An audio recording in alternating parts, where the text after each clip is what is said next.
Good afternoon, Governors, President Asakawa. The meeting is called to order.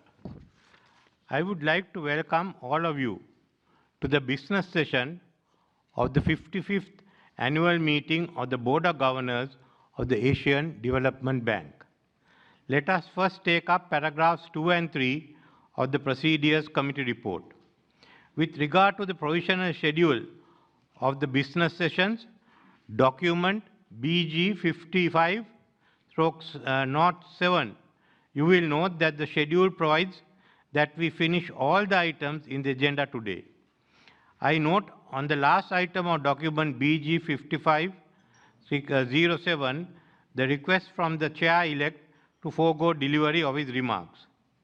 The provisions relating to the conduct of the meeting, as set out in document BG 55/08, are similar as those adopted in the previous years.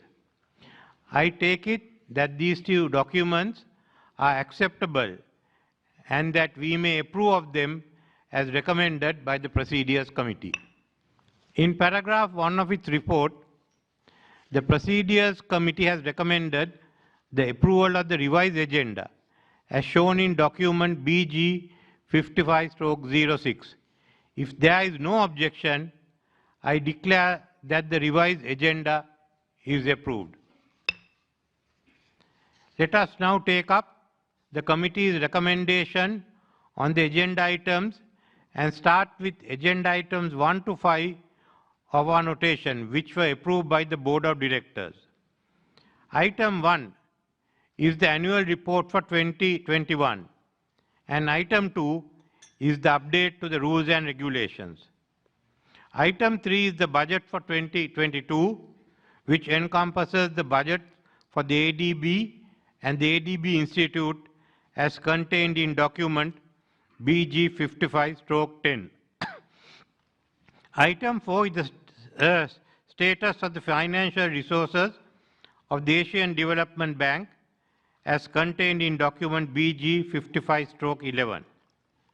And item 5 is the report to the Board of Governors on gender diversity at the ADB Board of Directors. As recommended by the Procedures Committee, I propose that the Board take note of these 5 items accordingly.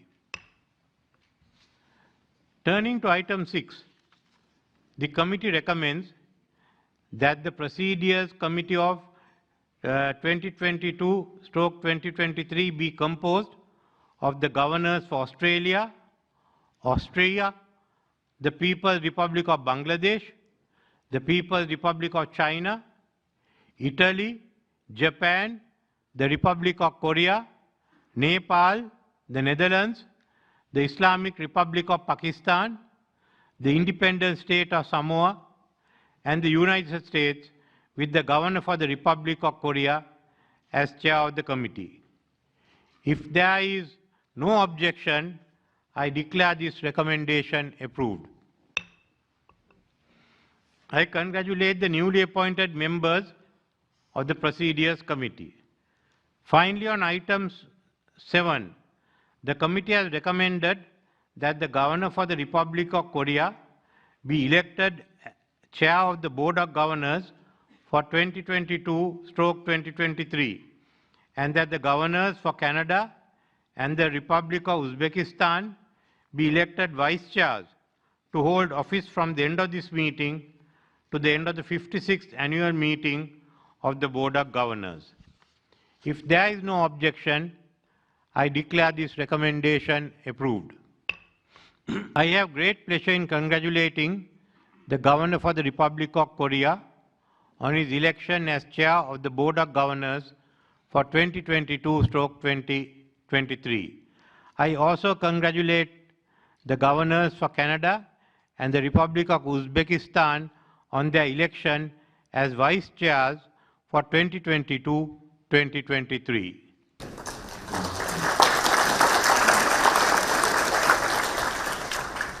At this point, allow me to say a few words as Chair of the Board of Governors. Fellow Governors, President Asakawa, delegates, ladies and gentlemen, it is my privilege to address you as the chair of the 55th annual meeting of the Asian Development Bank. Today, member countries of ADB have gathered in person after 3 years here in this dynamic city of Manila for the second stage of the ADB annual meeting. First of all, let me express my sincere appreciation to the Asian Development Bank and the government of Philippines for organizing this prestigious event. Amidst an unprecedented economic crisis that Sri Lanka is currently undergoing, we missed the opportunity to host the second stage of the annual meeting in Colombo. However, we are eagerly looking forward to welcoming you all in Colombo in the near future. The ADB has made a very positive impact, which is being profoundly felt across the entire region. In 2021, the ADB committed $22.8 billion to member countries and has mobilized an additional $12.9 billion in co-financing through partnerships with other sources. The ADB's Strategy 2030 seeks to respond to global challenges, including climate change and natural disasters, food and energy insecurity, whilst also embracing opportunities in the digital economy, sustainable energy, and the leveraging technology for inclusive education and healthcare. Thus, the ADB has a crucial role in helping to shape and finance policies that improve people's lives and livelihoods across Asia and the Pacific. The supply chain shocks created by the COVID pandemic is compounded with the prices of global commodities, mainly food, fuel, and fertilizer, skyrocketing due to the Ukraine war. Higher food and energy prices are leading to the stuttering the growth of middle class and has resulted in further insecurity amongst the vulnerable communities in the Indian Ocean region. As a result of these shocks, there has been a spike in sovereign debt distress across emerging markets. The growth targets, both in East Asia and South Asia, have been revised downwards. If this is not promptly addressed, it risks creating a contagion of debt distress that threatens growth and financial stability across all economies. Countries with pre-existing economic vulnerabilities, including Sri Lanka, are the most affected.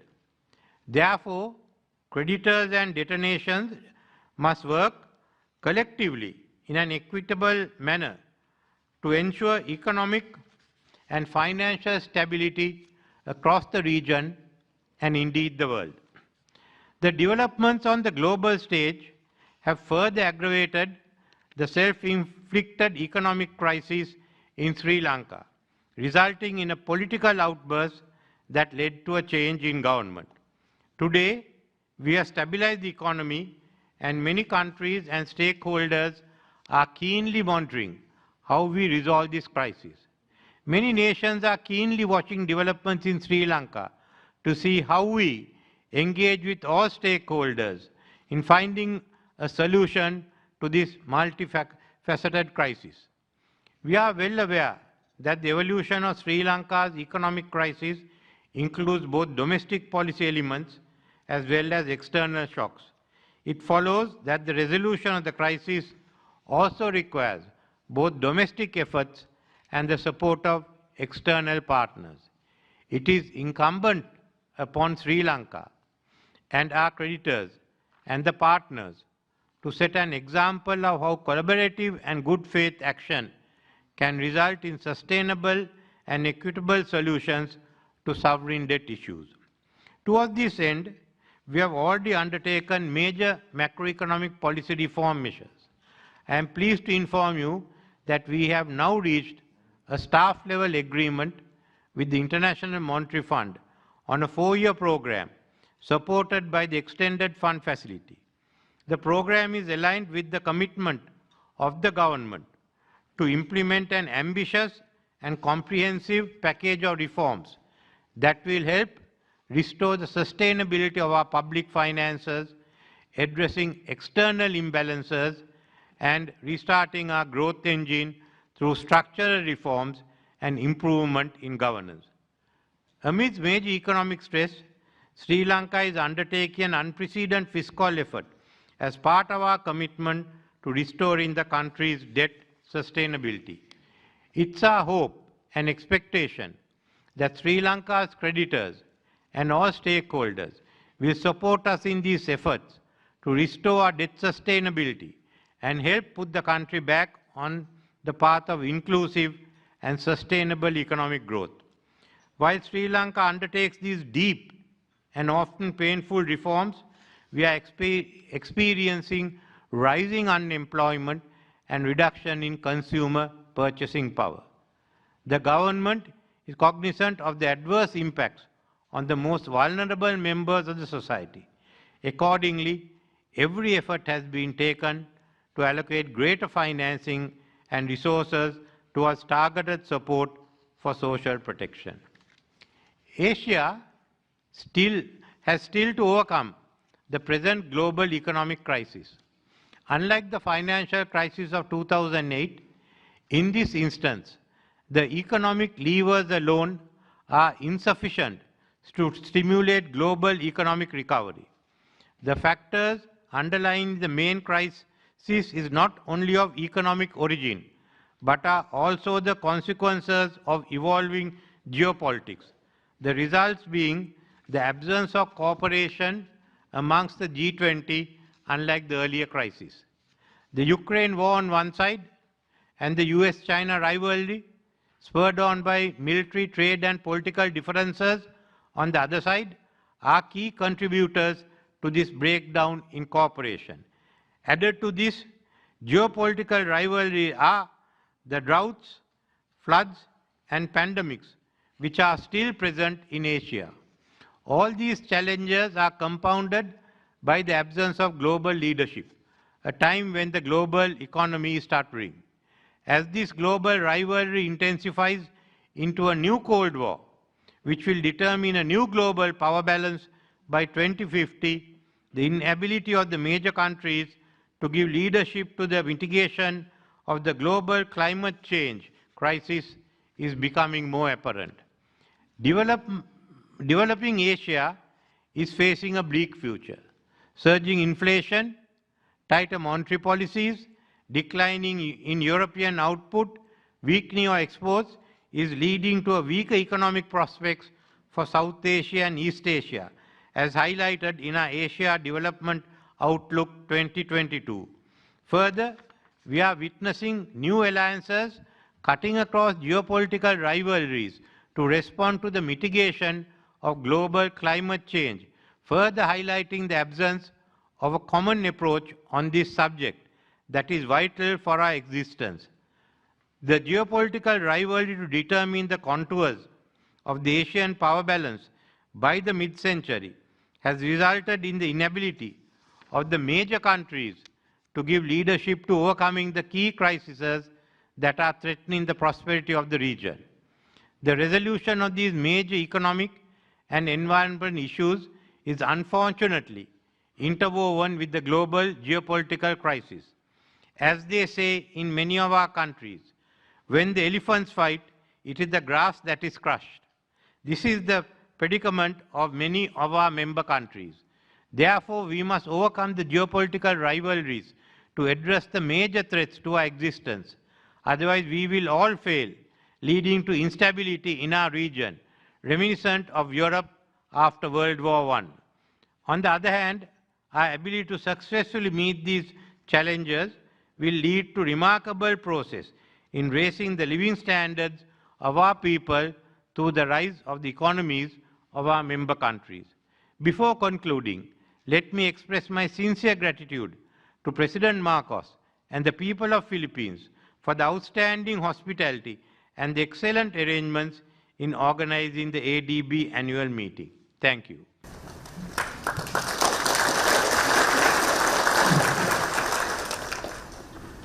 We will now proceed with the management's report to the Board of Governors. I would like to call on the President of the Asian Development Bank to deliver the report. President Askawa, the floor is yours.